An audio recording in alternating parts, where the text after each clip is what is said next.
বাড়িতেই যদি এরকম টেস্টি চিকেন চাউমিন তৈরি করা যায় তাহলে রেস্টুরেন্টে যাওয়ার আর কোনো প্রয়োজনই পড়বে না।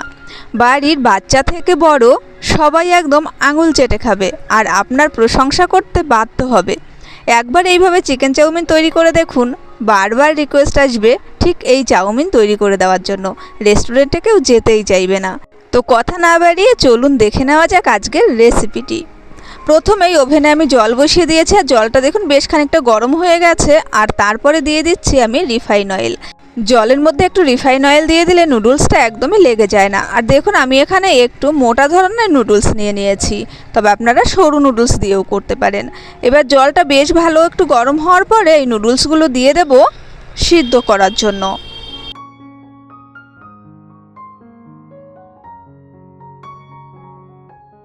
আমি এখানে 400 গ্রাম নুডলস নিয়েছি সিদ্ধ করার জন্য।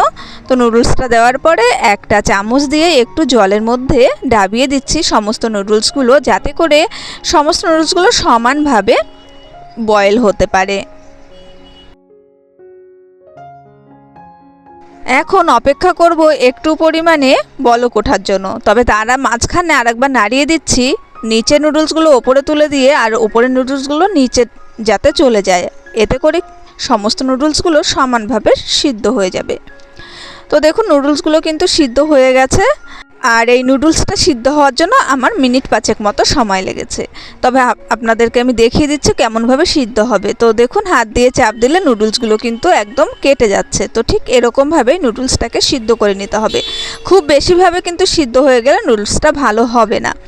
তো নুডলসটা সিদ্ধ হয়ে গেছে, এখন এটাকে জল ঝরিয়ে নেব। আর জল ঝরানোর পরে ওপর থেকে একটু অবশ্যই ঠান্ডা জল দিয়ে দেবেন, তা না হলে ওভার কুক হয়ে যাবে। তো জল ঝরানো হয়ে গেলে একটু ঠান্ডা জল দিয়ে নিতে হবে। আর এরকম ঝরঝরা হয়ে গেছে দেখুন নুডলসটা। এবার ওভেনে কড়াই বসিয়ে দিয়েছি, আর কড়াইটা গরম হওয়ার পরে দিয়ে দিচ্ছি বেশ খানিকটা পরিমাণে রিফাইন অয়েল। এবারে কড়াইয়ে চারিদিকে একটু এই তেলটা লাগিয়ে দিতে হবে, যাতে করে নুডলসটা কড়াইতে লেগে না যায়। এবারে প্রথমেই আমি দিয়ে দেব একটু আদা কুচি, হাফ টিস্পুন আদা একদম মিহি করে কুচি করে নিয়েছিলাম। এই আদাটা আমি দিয়ে দিলাম তেলের মধ্যে। এই সময় গ্যাসের ফ্লেমটা রেখেছি লোতে। 1 টেবিল স্পুন রসুন কুচি দিয়ে দিয়েছি, আর দিয়ে দিচ্ছি 4টে কাঁচা পাকা লঙ্কা কুচি করে নিয়েছিলাম। আর এই সময় দিয়ে দিচ্ছি একটা বড় সাইজের স্লাইস করে নেওয়া পেঁয়াজ। এখন একটু নাড়াচাড়া করে নেব, তবে পেঁয়াজটা কিন্তু একদম ফ্রাই করব না, জাস্ট একটু যখন দেখবেন কাঁচ কাঁচ মতো হবে পর্যন্তই কিন্তু পেঁয়াজটাকে নাড়াচাড়া করে নেব, জাস্ট 1 মিনিট মতন।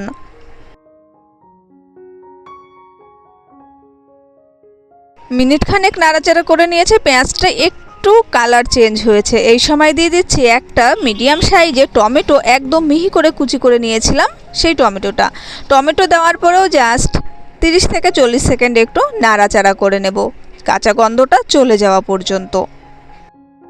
এবার এই সময় দিয়ে দিচ্ছি 250 গ্রাম বোনলেস চিকেনটা আমি ছোট ছোট স্কোয়ার শেপে কেটে নিয়েছি।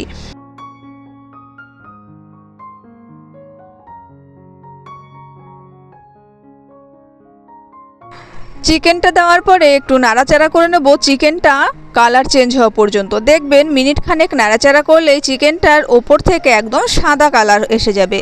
আর এই সময় গ্যাসের ফ্লেমটা রাখবো মিডিয়ামে।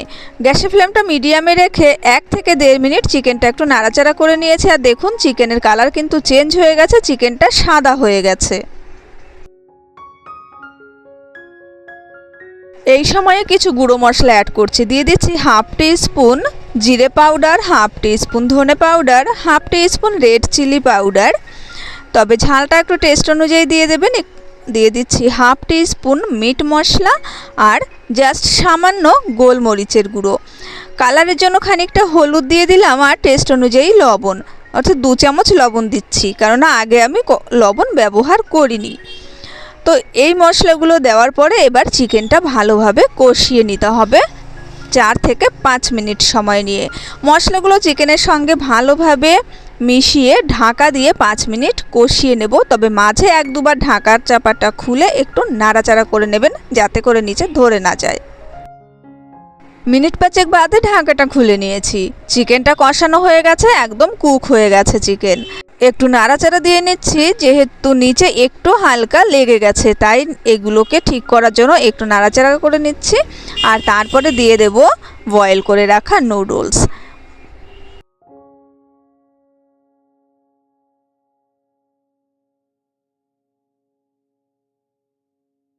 সমস্ত নুডলসটা দেওয়ার পরে এবার ভালোভাবে এই সব মশলার সঙ্গে নুডলসটাকে মিশিয়ে নিতে হবে এবং 3 থেকে 4 মিনিট বা 5 মিনিট সময় নিয়ে কিন্তু ফ্রাই করে নিতে হবে নুডলসটাকে। তবে একদম বেশি ফ্রাই করবেন না, অর্থাৎ ওভার কুক না হয়ে যায়। মোটামুটি 3 থেকে 4 মিনিট কুক করলেই কিন্তু নুডলসটা একদম রেডি হয়ে যাবে। নুডলসগুলো লম্বা লম্বা হওয়ার কারণে নাড়াচাড়া করতে একটু অসুবিধা হচ্ছিল, তাই আমি খুন্তি দিয়ে একটু ছোট ছোট করে নিয়েছি। তবে আপনাদের সুবিধার্থে আপনারা ছোট করে নিতে পারেন বা বড়ও রাখতে পারেন। এবারে মিনিট 4 সময় নিয়ে কিন্তু এটাকে আমি ফ্রাই করে নিয়েছি। তারপরে এটা একদম কমপ্লিট হয়ে গেছে, তো সার্ভ করে দিয়েছি টমেটো সস দিয়ে। তো আশা করছি আমার আজকের এই সহজভাবে তৈরি চিকেন চাউমিনের রেসিপি আপনাদের ভালো লেগেছে। ভালো লাগলে চ্যানেলটা সাবস্ক্রাইব করার অনুরোধ রইল। পাশে থাকা বেল আইকন অবশ্যই ক্লিক করে রাখবেন, যাতে আমি নতুন নতুন রেসিপি শেয়ার করার সঙ্গে সঙ্গে নোটিফিকেশান পেয়ে যান। আর এরকমভাবে অবশ্যই একবার বাড়িতে নুডলস তৈরি করে দেখুন, বাচ্চা থেকে বড় সবাই কিন্তু ভীষণই পছন্দ করবে। তো দেখা হবে পরের রেসিপির সঙ্গে, সেই পর্যন্ত সবাই ভালো থাকবেন, সুস্থ থাকবেন।